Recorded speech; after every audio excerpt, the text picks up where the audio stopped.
আমাৰ দেশত যেতিয়া সংবিধান নিৰ্মাণ হৈছিল আৰু যিটো সময়ত আমি 1950 চনৰ 26 জানুৱাৰীত যিখন আমি সংবিধান গ্ৰহণ কৰিছিলোঁ তাত সমাজবাদ আৰু ধৰ্ম নিৰপেক্ষ এই শব্দ দুটা নাছিল।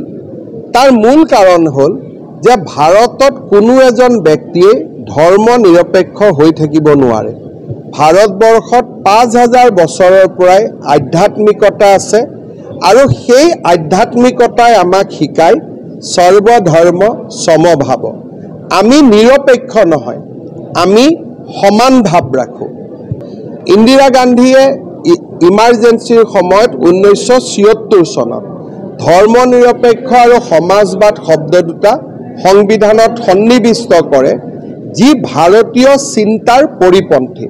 ভাৰতীয় সংবিধানৰ 14 নম্বৰ অনুচ্ছেদে ৰাষ্ট্ৰই কাকো পৃথকে পৃথকে চাব নোৱাৰিব বুলি উল্লেখ কৰি ধৰ্ম নিৰপেক্ষতাৰ এক বিশাল স্তম্ভ নিৰ্মাণ কৰি থৈ গৈছিল।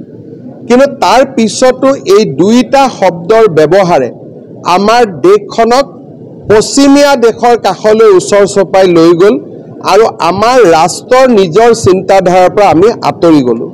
সেইবাবে আমি কেন্দ্ৰীয় চৰকাৰক অনুৰোধ জনাম যে ভাৰতৰ সংবিধান যি ধৰণে আম্বেদকাৰ ডাঙৰীয়াই ৰচনা কৰিছিল, ডক্টৰ ৰাজেন্দ্ৰ প্ৰসাদৰ নেতৃত্বত যি ধৰণে সংবিধানখন গ্ৰহণ কৰা হৈছিল, সংবিধানৰ প্ৰস্তাৱনা তেনেকৈ থাকিব দিয়া উচিত।